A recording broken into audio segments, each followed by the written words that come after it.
Captain's log. Stardate 73278.5. Things are looking bleak. I've been trapped in some form of phantom starship, some warped version of the USS Enterprise with twisting, never-ending hallways. It seems to contain every version of the USS Enterprise from every era. I'll show you.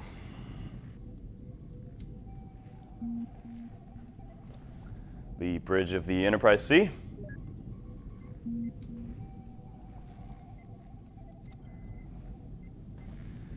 The bridge of the Enterprise D.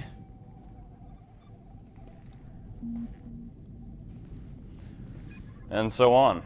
It's becoming maddening. So in an effort to raise my spirits, I have spent hours locating a holodeck, and I've designed a program where I can spend some time in a familiar surrounding. I am just about to initiate it. Computer.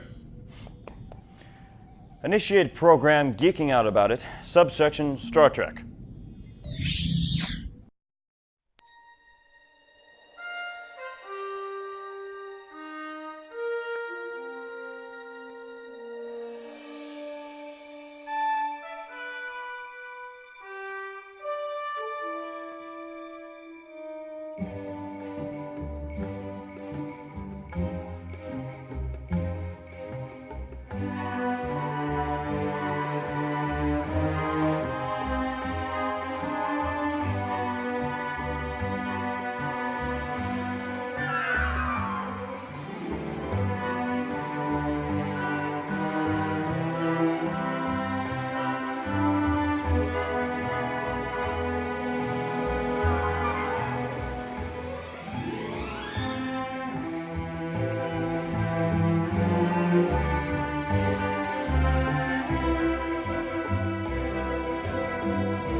Oh, hey everyone.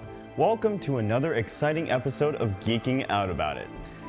This week we'll be covering a cornerstone of science fiction, Star Trek. As you can see, I'm in space.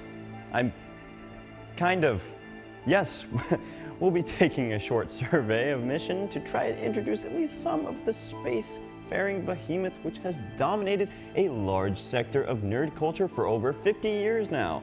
Star Trek is just far too big for us to cover everything, so we're only going to dive into it a little bit. But if what we say interests you, you can always go watch the show for yourself. It deserves the respect it's gained, and before we get into much of the specifics of the show, we'd like to provide a little bit of background about its creator in a segment we call 2-Minute History. Computer, engage.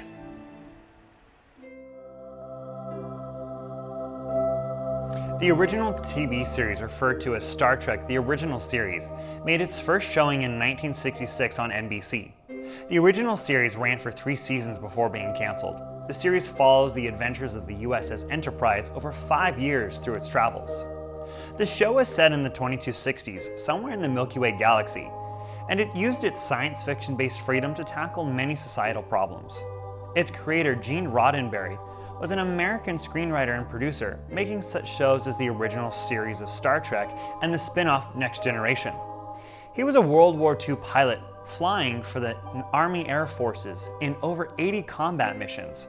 After World War II, he became a commercial pilot, and later, like his father, joined the LAPD. This is when he began screenwriting. Roddenberry spent many years after the original series was canceled, writing failed TV pilots. Star Trek was slowly gaining popularity in the background though, and then in 1979 Star Trek the motion picture was produced. After 3 more movies in between 1982 and 1986, Roddenberry produced the sequel to the original series in 1987, Star Trek: Next Generation. With this series, Star Trek gained much of its following and now has 703 episodes and 13 movies, totaling 729 hours. I think that we can say this is one of the most well-known TV series in history and has a massive community supporting the sci-fi franchise that has changed the science fiction world. Roddenberry was the first TV writer with a star on the Hollywood Walk of Fame. He was inducted into the Science Fiction Hall of Fame and the Academy of Television Arts and Sciences Hall of Fame. Roddenberry was also one of the first humans to have his ashes carried into Earth's orbit.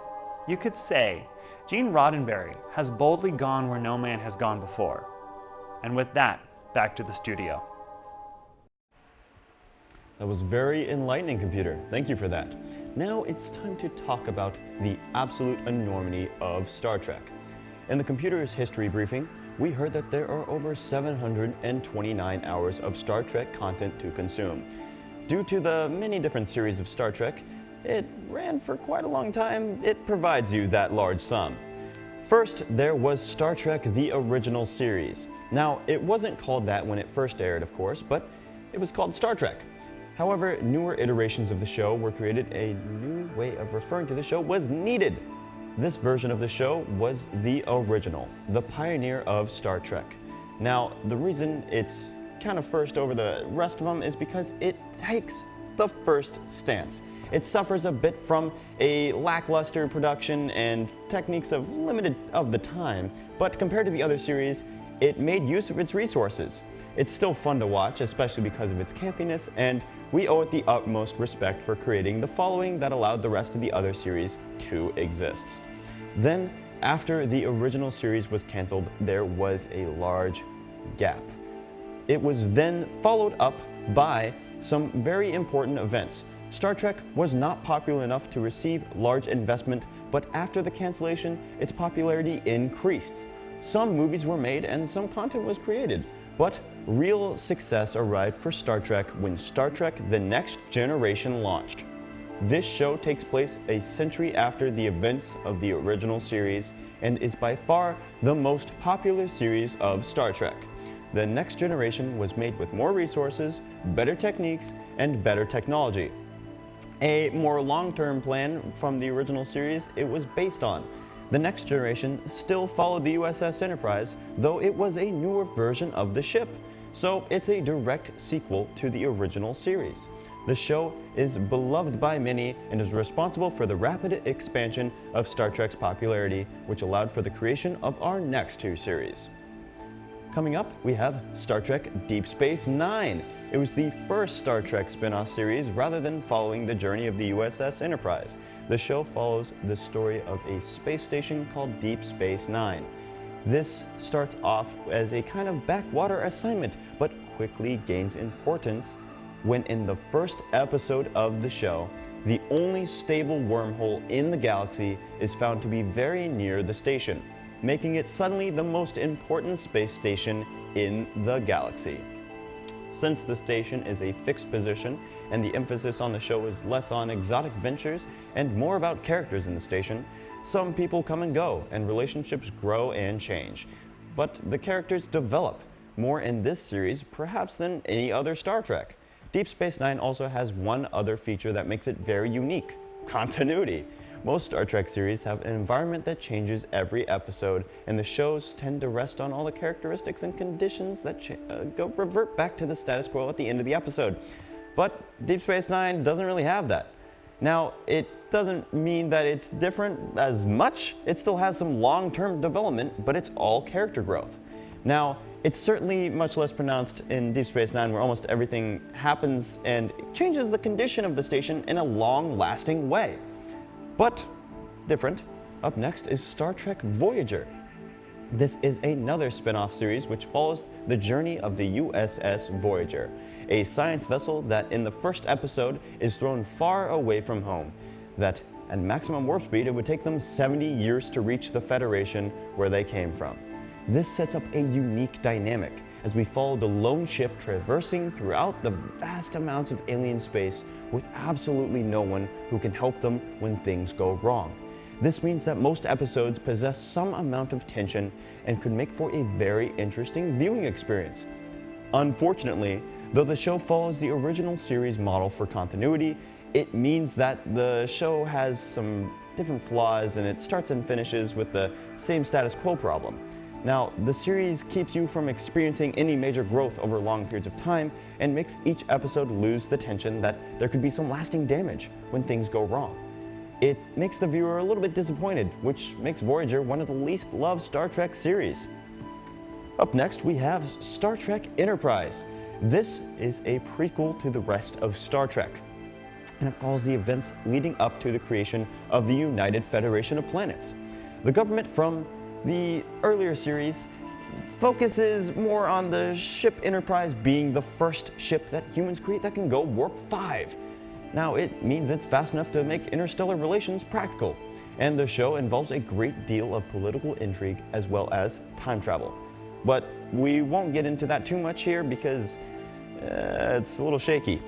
It premiered with a mixed reception and it's generally rated alongside Star Trek Voyager as one of the least loved. Finally, we have Star Trek Discovery. Beginning roughly 10 years before the events of Star Trek the original series, the show sees Klingon houses become united in a war against the Federation, the planets that heavily involve the crew of the USS Enterprise, and later, currently, the Discovery. Now, after the war ends, there is some different things that happen throughout the show, and that's where we're currently stepping into. The Discovery investigates 7 mysterious signals, found a strange little thing called Red Angel. This conflict ends with the Discovery traveling to the 32nd century over 900 years into the future. Discovery is still running today, so the story is not yet concluded, so it will be interesting to see where they take it from here. Man, now as much as I have enjoyed talking about the different Star Trek series, I'm getting a little bit tired. Now I think it's time for a break. So I'll go have a refresher, and when we come back, we'll bring Hologram Jachob back for a debate, and we're gonna settle this age-old question, Kirk versus Picard.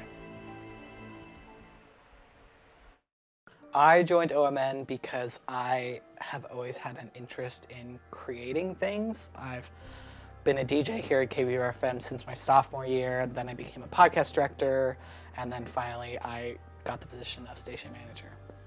I've learned a lot of things that I would not have learned in my classes. Things like how to be a proper journalist, interviewing sources and stuff. I've gotten a lot of real-world experience here at KBVR FM that I've been able to use to get internships and jobs in the future, and so learning just a lot about how the real world of media works has been really helpful. I think Orange Media Network provides opportunities for people to get involved and extend their learning beyond what they're learning in their classes and stuff, and so giving them skills that they can use whether or not they pursue a career in journalism or broadcasting is something that OMN is able to provide to all students from every major, every college on campus. Not everyone at FM wants to be involved in broadcasting in the future, but I've been able to learn a lot of the skills that I need to get a job in the public radio field. I'm Ruben Battaglia, and I am the station manager for KBVR FM.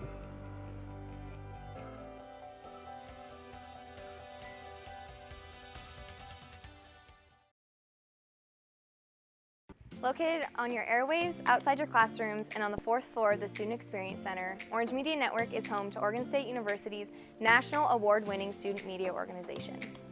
Hundreds of OSU students from all majors and experience levels create content and make content decisions for 7 media platforms, including a newspaper, 3 magazines, a radio station, a TV station, and online. OMN students strive to change the world by elevating diverse student voices, challenging views, and empowering the community to build a better world. Cisco will not. Computer. Initiate program Geeking Out About It, Nerd Debate, Jachob, co-host. Welcome to the Geeking Out About It Nerd Debate. I can't seem to remember the topic for today, so Sam, what's the topic? It is Kirk versus Picard, Jachob. That is going to be a good debate. Oh, yes. Oh, yes. I think I'll choose Picard Okay. if I have the liberty to do so. I guess that means that I am on Kirk duty. Yes. Okay, so if you would like to begin with your opening argument. Absolutely. Opening argument. Picard may not be the first leader, right? But I would argue that he's the better leader because he approaches his crew with a compassion and with a philosophy of intelligence and using his brain to think through problems. And he doesn't just use brute force. He uses wit and uses the skills of his crew and himself to get through obstacles, to make it so that the crew's okay and he is safe and that everyone, he tries to get the best outcome possible. And I think that's important when you're talking about leaders. Well, to counter-argue that, you mentioned that Picard wasn't first, and that is so true because Kirk was first. Kirk was the guy who started Star Trek as the main character.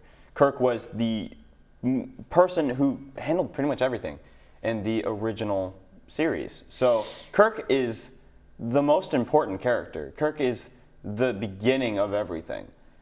And you have to give him credit for everything that he did for that. William Shatner portraying Kirk, just he kind of pushed it forward and he talked with the spacing between his words, which made you interested in what he was saying. And as much as that's like super weird, it was still like it grabbed your attention. And another fun fact about Kirk is that he does sometimes brute. He does sometimes brute, but every problem can be solved by punching it or having sex with it for Kirk. And that ends just giving the job to someone else. So. I mean, true. I mean, that didn't sound very good, but anyways, continue. I mean, true, he does have a certain atmosphere to him, right? He does brute through things. He uses his strength. Yeah. But I think that we can go there's an endearment with Picard. There's an endearment with his crew and with the people on his ship and even like the fans. Like there's this YouTube fun song like Jean-Luc Picard, right? There's a funny song endearing him. And then all of his crew love him. He actually lets his first officer do the away missions like he's supposed to and go off and have fun. And then there's the love of the citizens that like the kids on the ship create a day honoring him because he's so loved and endeared.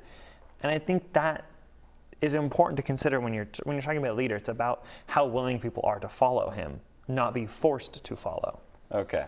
Yeah, I'm gonna have to stop you there because you mentioned that there's like a meme song about Picard. Yes, there is. Star Trek, the USS Enterprise meme song. Yes. I'm very aware of it because I'm the one who showed the real Jachob it, but I don't know how this computer version of you knows that. But if you're arguing memes, then I give you the meme of Kirk fighting the Gorgon. That is a fair meme. Look at this meme. It is beautiful. Okay, the meme itself it's all everywhere because it is so funny and so dumb that it has lived on forever. I mean, that is a fair meme response, you could say. And that's Kirk's meme. True. Kirk. True. Not Picard. Kirk. True, but Picard has a song. Yes. Okay, but enough about the memes. Like, let's actually talk about the people themselves, right? Oh, yes. So, I think that for Picard, I love him because he's relatable for me personally. And I think that, it's evident that people love him. I mean, you're wearing Picard. Freeze program. Well, I'm getting beat by a computer. Program, account for 2009 iteration of Captain Kirk. Resume program. Picard's uniform.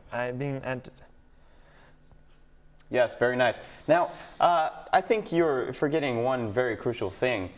Chris Pine as Captain Kirk, because Chris Pine as Captain Kirk is a lot of fun to watch. In fact, Kirk's whole story has changed. Originally, Kirk's story began with his dad inspiring him to join Starfleet, and he went out and he became the captain of the USS Enterprise. But then, this version of him went off and his dad is dead due to a time lapse that Spock created, because Spock is cool. And it just kind of like set everything up for it, and Kirk is way more hotheadish, which is insane to think about because Kirk is already a kind of a hothead. But he does all these things that are like super fun, and the movie itself is way more fun to watch than some of the original movies because, oh boy, I remember Star Trek V. I mean, yes, there is Star Trek V. It is the thing that all badness is measured on. I mean, true. I'll get into that later, though. Anyways, program continue. Right, but I think when we're talking about Picard, we can also talk about the fact that like he was the first named Borg, right? He was totally awesome. Like he survived having his organs stripped out and replaced with mechanical operations, and I think that just proves how amazing he is and how cool he is. I can't say what I really want to say, but he has this power and this sheer force, this willpower to move through any of the obstacles that he's faced with. And I think that really shows as a character and as an actor who he is. Well, the counter argument to that is Kirk rode a motorcycle to grab a girl mid-air, then teleport on into a ship, a damaged ship, which they repaired, and then flew that ship around, blasting sabotage by the Beastie Boys to destroy an entire fleet of enemy drones that were all going to kill them. That's how dope Kirk is. True, but Picard drove a dune buggy with a laser machine gun on the front just because he's awesome. Well, it's not all about the stunts, because if it was, Kirk would win very easily. He jumps from space onto a laser, then destroys it, then he runs around ships in the other movies and shoots people with laser guns, and he does all these crazy things in all these movies, and it's all due to modern cinematography, and you can't beat that. We've gotten way too good at it, so stunts are down for Kirk, but put that aside is the only way that this debate will ever last. So what's your counter to something outside of stunts? That's fair enough. I will concede the stunts point. But I think that we really have to talk about the fact that Picard was chosen by the Q, an all-powerful being, right, as the measure of what humanity and humankind should be. And I think that's a hard point to beat, because not only did he put his life on the line there, but the reason that he was chosen as the measure was because he came at this with thoughtfulness, with intelligence, with rationalism, and he showed that he can be the best, right? He saved the world, essentially. The best of humankind was chosen as Picard. And this is a story point that goes from the first episode of Next Generation all the way through to the last, as the fact that the Q are following him and judging them based off of Picard's actions and what Picard does. Freeze program. Yeah, I was never going to win that anyways, but I think it's time for a break, so see you after the break.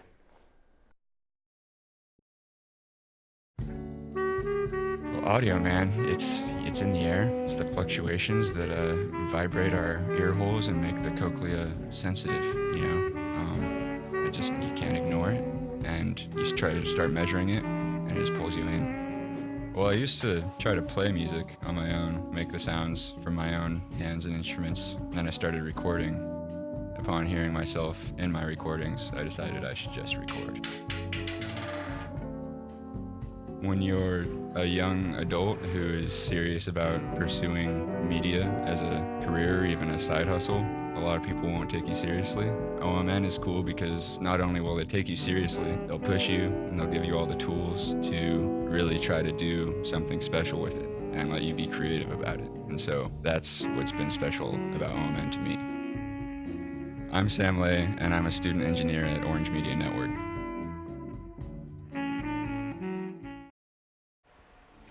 Now, I may not have won against the computer, but I am prepared to tell you a little bit more about the captains. Now, first up, we have Captain James T. Kirk, the first captain we see on the show.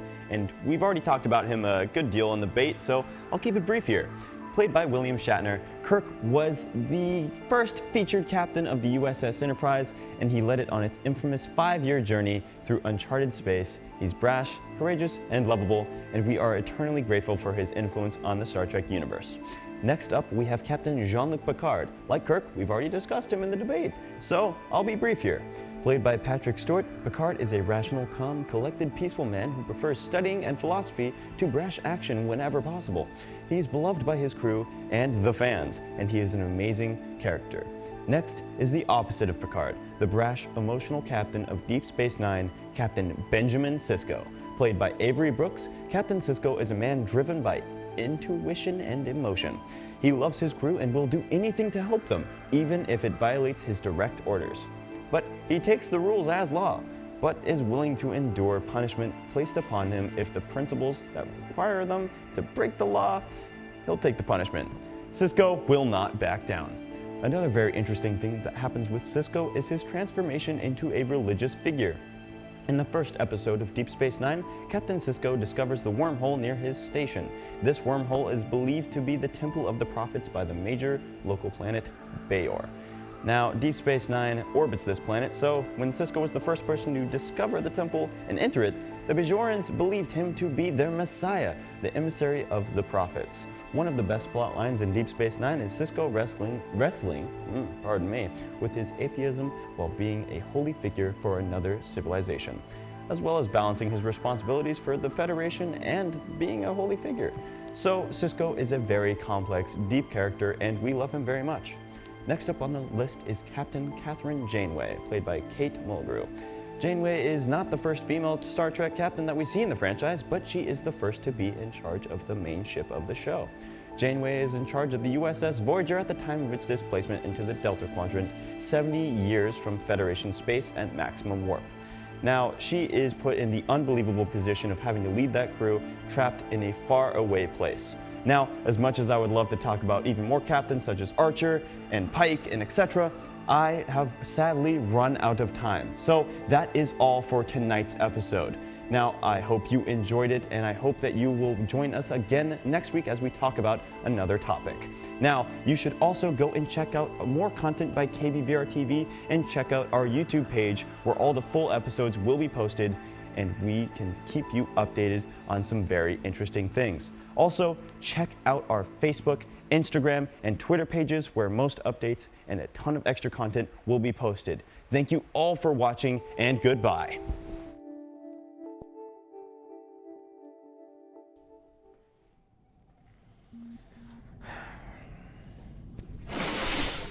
Jacob, what are you doing here? I turned you off. Yeah, hi Sam. I know you turned me off, but I decided to teleport here with some of my infinite power. Infinite power. Wait, no, never mind that. Where is here? We're in a pocket dimension that was created by your imagination. After a hypermagnetic flux modulation happened, which created a warp field expansion and kind of sucked you in on your walk home from class. Man, that is some serious techno-babble, but isn't that the plot of Season 4, Episode 5, Remember Me? Yeah, it kind of is, but the reason that is because you were thinking about Star Trek, the next Geeking Out About It episode, right? So that's what was in your imagination. Okay, I guess that kind of makes sense, but anyways, how do I get out of here? Oh, I'll just take us out of here. How? Oh, like this. What? See? Is this Studio B? Yep, it's Studio B. How did you do that? Like I said, infinite power. Hold on, you're not saying that you're like one of those Q things from Star Trek where they go around the entire galaxy messing with human history and such, and that kind of Q, the infinite power Q? Yep. You're a Q? Yep. What? No. Yep.